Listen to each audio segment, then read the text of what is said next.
臣叩见陛下。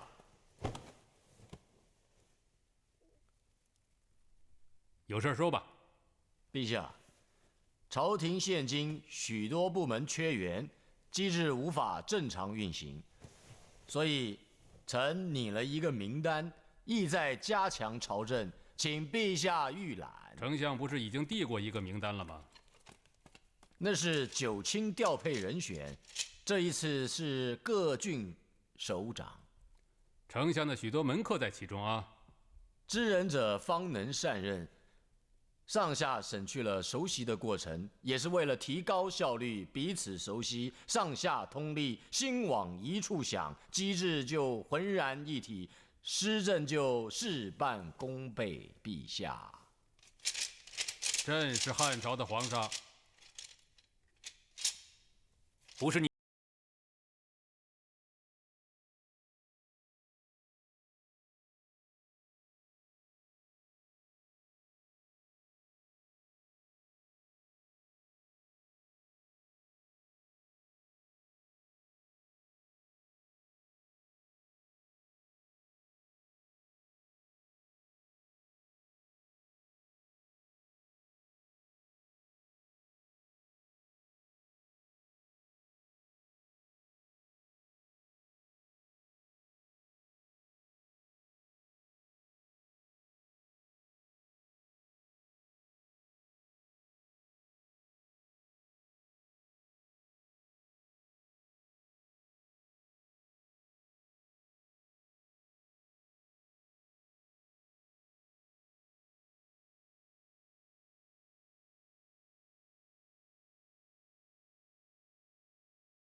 到底看清楚没有？小的虽然在宫中多年，但并不认识所有的公主。哦，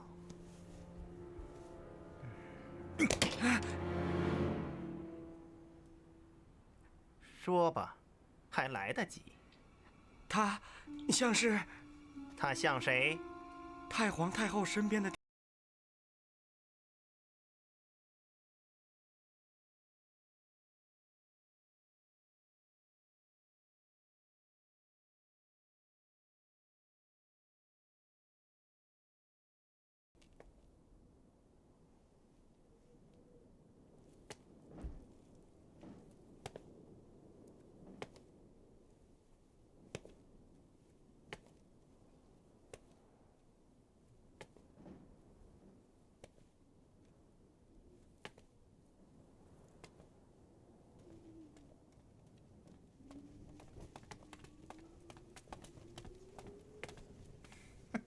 大单于，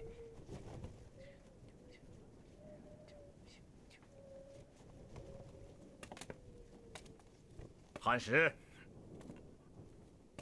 汉朝皇帝送来的那位果真是公主吗？当然是，当然是。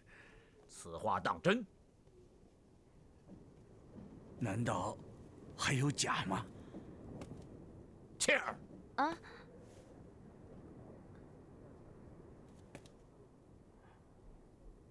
堂堂的汉朝皇帝，竟然给我草原大漠之王、众王之王的大单于送来一个冒牌的公主，还口口声声地说他有维护和亲的诚意。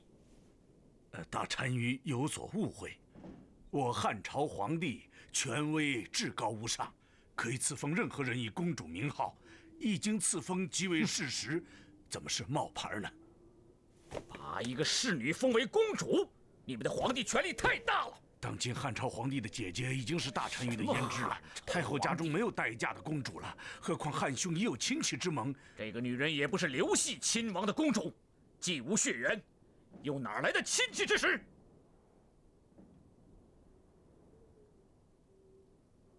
既然如此，这个所谓的龙绿公主已经是多余的了。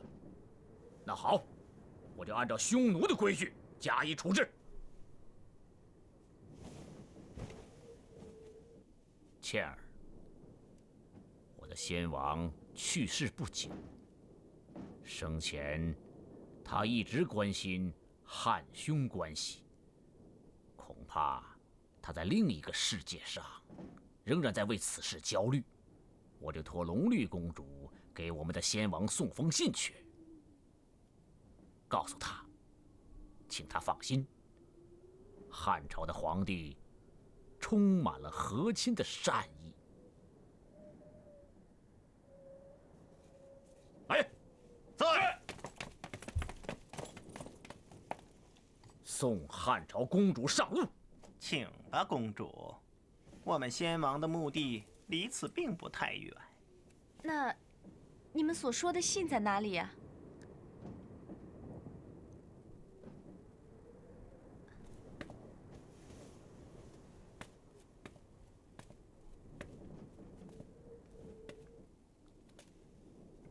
这个就算是吧。你们记住，安排祭祀，然后把这个跟公主一起烧了。是。请吧，公主，请上路吧。请。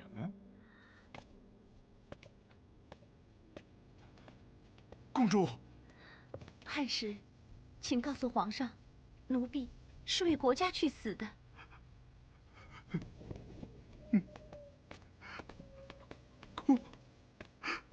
公主。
本单于我刚刚烧了你弟弟送来的假公主，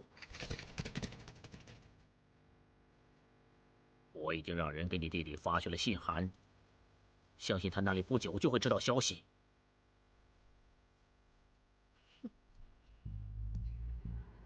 你为什么总是这么冷漠？既然你已经把人杀了，还装模作样的来跟我打什么招呼？被人欺骗，当然可以进行报复。就这样报复？你嫁过来这么多年，没想到你的脾气仍然是这么倔强，你真令我头疼啊！这些都是汉朝的首饰用器，你收下了他们，却杀了他们的主人。你知道吗？你的弟弟汉朝的皇帝根本没有和亲的诚意，他派了一名侍女伪充汉朝的公主。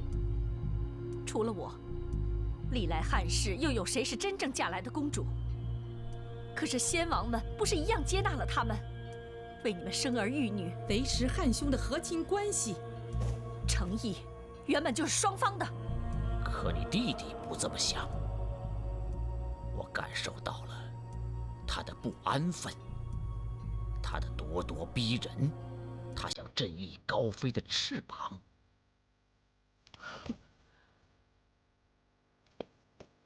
60余年了，总是匈奴人洗劫汉朝边关，冰封也曾直逼长安。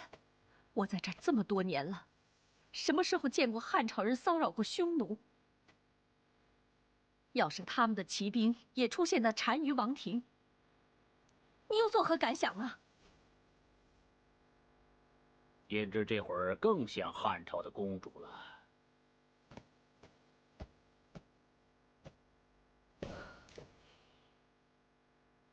你知道吗？我随时随地都可以杀了你。你对一个匈奴大单于如此的不敬，这难道不是罪过吗？胭脂，不要让我动怒。尽管你的一根头发价值赛过10匹马，但本单于就要远征了，你不能挫伤一个统帅的锐气。远征，又要打仗，和谁打？本单于就是想教训教训你的弟弟，那个汉朝的皇帝。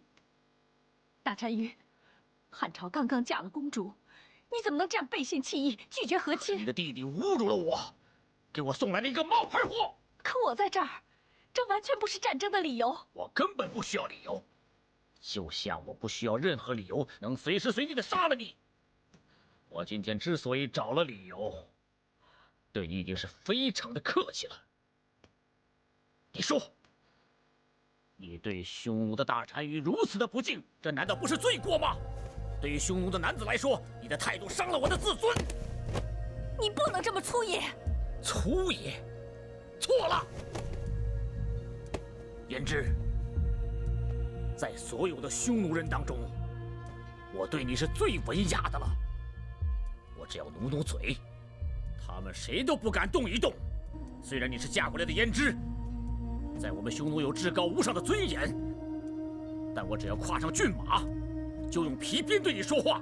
皮鞭是一种力量，作为胭脂，你就要承受，不能反抗一个大单于的神圣尊严。那大单于让我怎么样？不。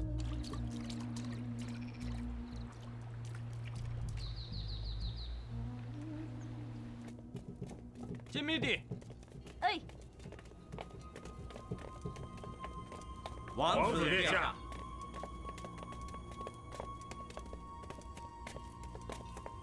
放肆！给我滚开！回王子，大单于在帐内。大单于在里面。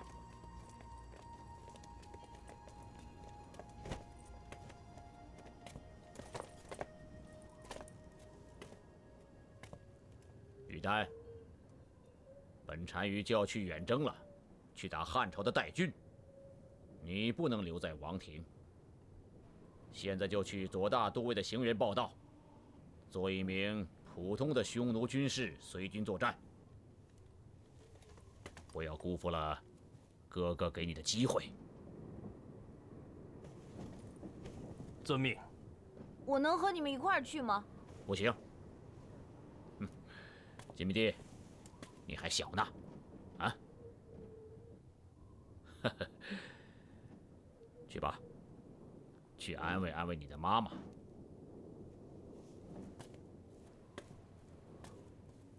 金密帝，走，跟哥哥玩去啊！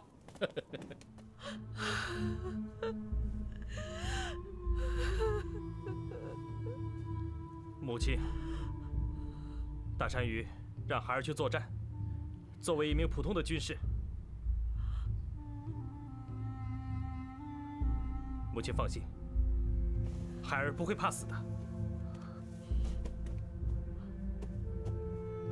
孩儿，大单于他容不下你，他竟让你去与母亲的亲人作战。可儿子的身上还有一半匈奴人的血统，儿子也曾是大匈奴的王储。汉朝对儿子来说，仅仅是一个异族。大单于是要让你的一半去与另一半厮杀。你本是汉兄和亲的产儿，可儿子不能不服从大单于的命令。你竟然要去与自己的舅舅作战！母亲万里迢迢地嫁到这里，正是为了阻止这一切的。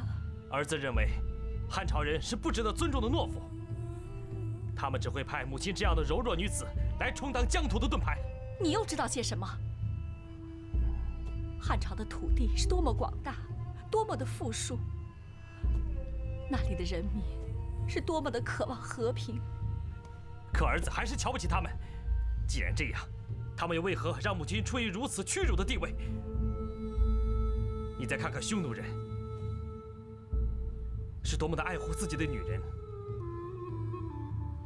一个完全不懂得怎样保护自己姐妹的皇帝，还有什么可值得尊重的？母亲，您保重。儿子走了。等等，孩儿，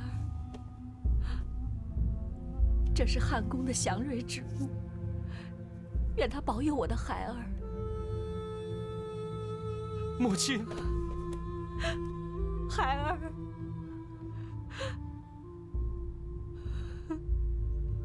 孩儿，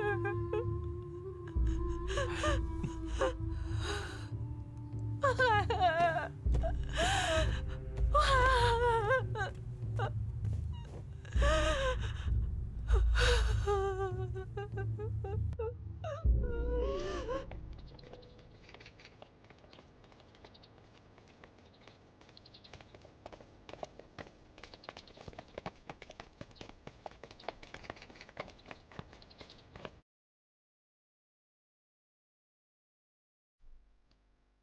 朕召集你们，是讨论对匈奴的对策。是真是和也不止一次了。再说说吧。陛下，这不是一个简单战与和的问题。臣来时，与东宫太后谈起这件事，太后非常的悲伤。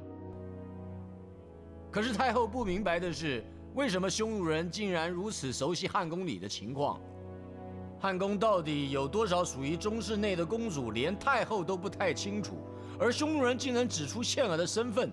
太后认为此事万分的蹊跷，指示陛下一定要在护送的人中仔细清查，找出奸细。不要顾左右而言他，朕没有那么多闲工夫。陛下，臣有话要说。讲。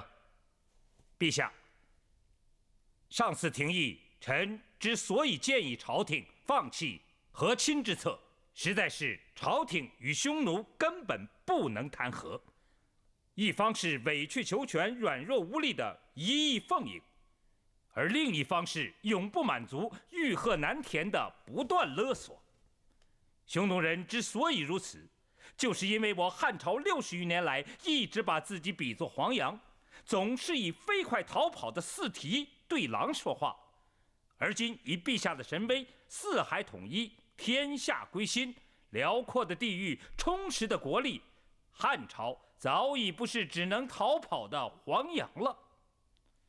所以，臣以为汉朝已到了应该给予匈奴以教训的时刻。此话不对，陛下。臣听说高祖皇帝曾被匈奴围困于平城达7日之久，以致到了断粮的地步。可高皇帝返京后，不但没有愤怒，没有以牙还牙的念头，相反决定以德报怨。那大人的意思是不断的以德报怨了？冤冤相报何时能了啊？高祖以来实行和亲的政策，至今已使5代人受益。文帝、景帝正是由于懂得了不能长期对外作战的道理，所以也延续了对匈奴的和亲。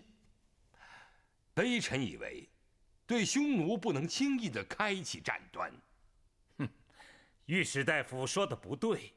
高祖皇帝几十年戎马倥偬，之所以忍辱负重，不报平城之围的屈辱，是因为当时力量不够，还需要休养生息，顺应天下的愿望，解决民生的温饱。现在朝廷强大了，边境线却还是年年受到威胁，兵士伤亡惨重，以致道路上运送尸体的车是前后相连，这是令我所有大汉臣民痛心的事啊！所以，臣以为应当坚决打击匈奴，避免这种悲剧继续演下去。不是这样的，臣以为没有10倍的好处不能放弃就业，没有100倍的功力不能改变常规。如果进行战争，匈奴的军队轻快飘脚，游移如风，里面吵吵什么呢？是很难。皇上的脾气也是真好，光听着大臣的嗓子震得马片嗡嗡的响。军国大事嘛，一边要战，一边要和，哪能不吵吵呢？嗨，听他们越说越复杂。谁还怕打仗怎么着？当年俺随飞将军在边境打过葫芦，哪儿那么难呢？只要天气好，这天气好啊就打呗，这打起来啊日子才好过，不像现在挎把刀，挺着大屁股站在这儿，连屁过来哦，我说你们俩吃豹子胆了，这是你们俩说话的地方吗？小心让将军看见，把你们俩拖过去，把你们屁股给打烂。哎，公公，听说太皇太后宫里的丫头让匈奴人给烧死了。是啊，是啊。要不皇上怎么发这么大火呢？够娘养的，咱们也不能孬种成这个样子。闭上你臭嘴！所以臣以为匈奴只可威服，不可以人数。即便威服，也要以仁以治。臣以为用兵之道必须以冷待热，以静制乱，以逸待劳，这样才能战则必胜。我汉军切忌深入敌境。我何曾说过要深入敌境呢？打仗并不一定要深入敌境。御史大夫是在说战争的技巧，那是不是说御史大夫不再反对用兵了呢？说得好啊！过来，快去！匈奴人平素的生活与作战条件没有区别，而我们要动兵，则要组织、动员、装备、征调、训练。匈奴人一生下来就学会了在马背上生活，他们手中的刀和弓箭就是他们的一切。他们在马背上生活、做买卖、吃喝睡觉。关于匈奴的那点德行，朕早就清楚，不必多说。朕现在要问的是：打还是不打？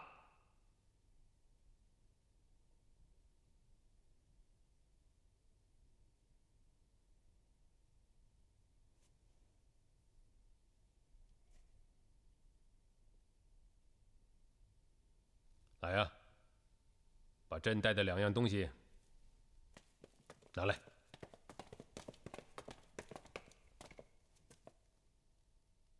这是在天禄阁找到的2件文档，一件是匈奴大单于当年写给吕太后的国书，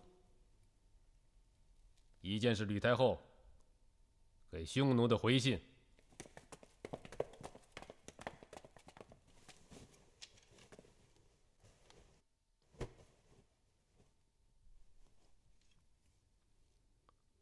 你们看看匈奴是如何在国书中以猥亵之词凌辱我大汉的国母，也看看我们的国母又以何种卑微屈膝之词忍气吞声。这是什么？这是耻辱！耻辱！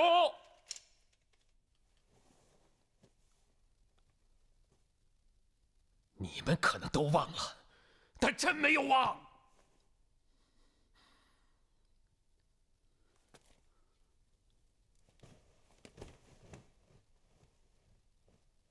今天你们都在这儿，谁也不能走，全部都要表态。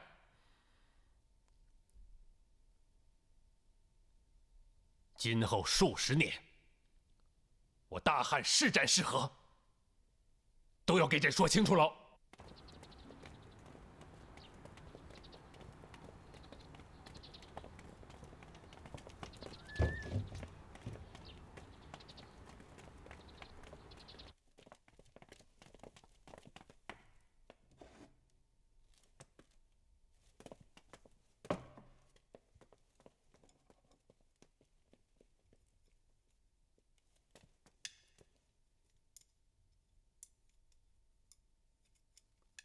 今天的廷议，朕看结论已经很明显了。丞相刚刚援引了司马法，国虽大，好战必亡。可是丞相为什么只是说了前半句？那后半句呢？王辉，臣在。你把后半句说给朕听听。司马法是这样说的：国虽大，好战必亡；天下虽安，望战必危。是吗？不要只说一面之词，尤其是这后半句，朕以为对当今的汉朝尤为重要。天下虽安，望战必危。从今天起，丞相督促少府要即刻准备军费。汉军的精锐要完成调动布防，加紧编程训练。这件事情，朕已经考虑了10年了。这场战争不是只打1年2年，而是要打10年、20年，甚至更久。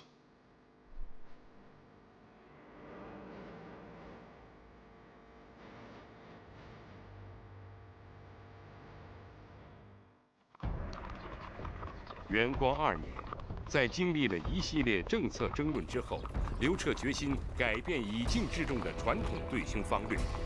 刘彻随即任命卫尉李广为骁骑将军，屯兵于面对匈奴王庭的云中；任命中尉程不识为车骑将军，屯兵于雁门，护卫长安。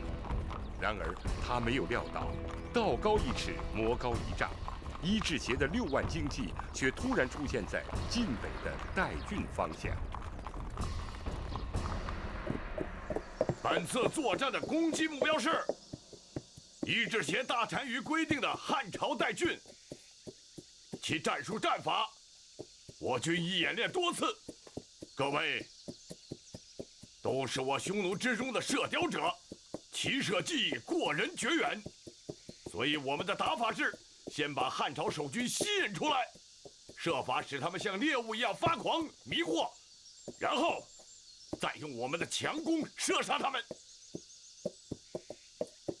于丹军士，你随本都尉行动，不必参加分队作战。于丹即为军士，岂有避战特殊之理？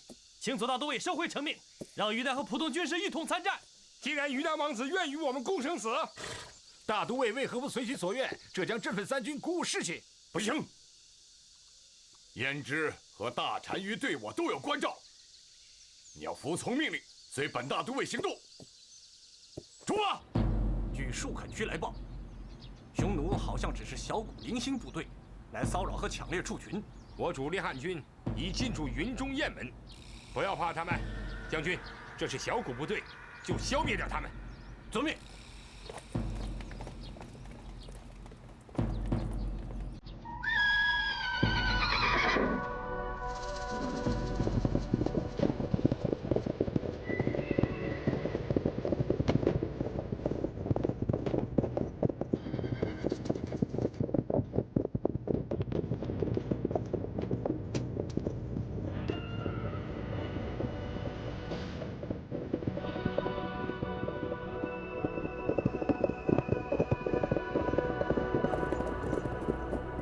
启禀左大都尉，汉朝守军已被诱出塞外，全部人马370余骑都被我军射雕者射杀。启禀左大都尉，汉朝代郡守军派出补给增援，已被我包围于水沼地带。好，调转左路经济，赶往水沼，务必全歼。车长，队伍随我向前移动，估计大单于的主力部队马上就要到了。一旦消灭掉汉朝守军的有生力量，今晚就攻进代郡去。卫队随我到前面去。于丹，你随营帐殿后。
站住！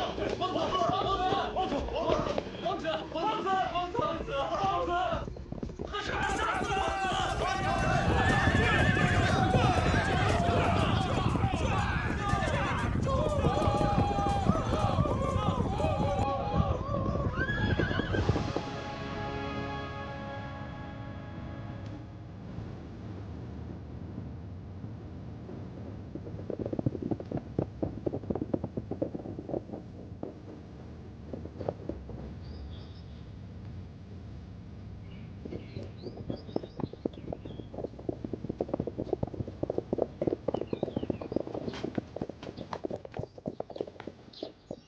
来了这么多人，是啊。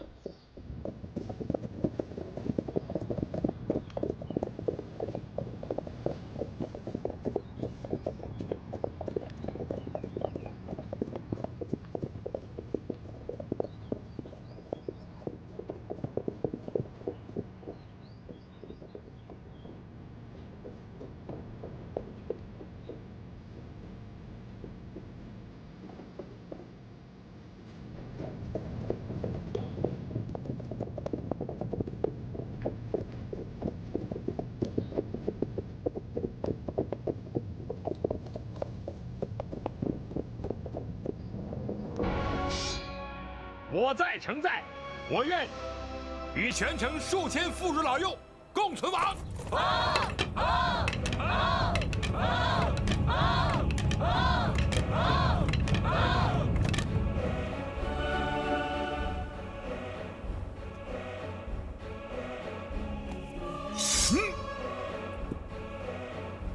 给我攻城！传我的命令，破城之后，不赦一人，不取一物，全部杀光烧光，用于祭奠我的弟弟于丹。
单于给你们下过命令，所有的活物一个不许留。这是惊世旷古的杀戮。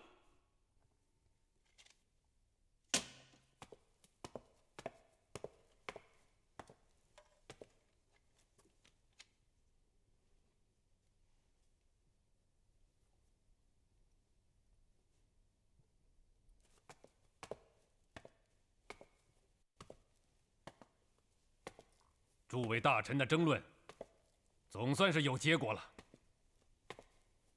问题是，今后并不是我们要不要打，而是我们还要不要挨打。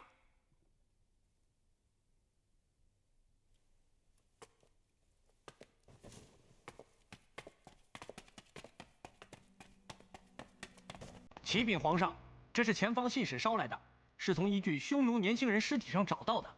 据汉军幸存兵士所言，这次匈奴屠城与这个人的死有关。这是汉宫御用的首饰，去叫掌管后宫珠宝的内侍去辨认一下。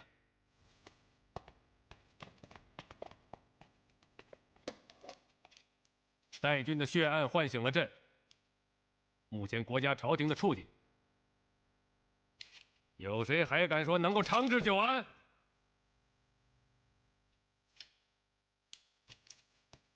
不单单是军事准备，整个朝廷的内外政策均需更换改制。军事准备要包括在整个国家的更换改制之中，改变战略，建设骑兵，选拔将校，乃至修路造桥，全都要动起来。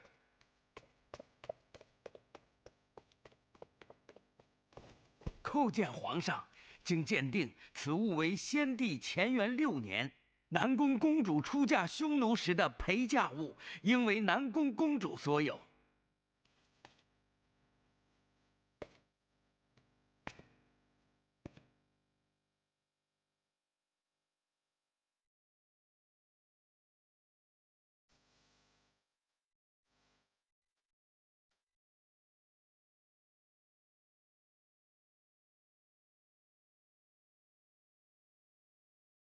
这死的可能是朕的外甥。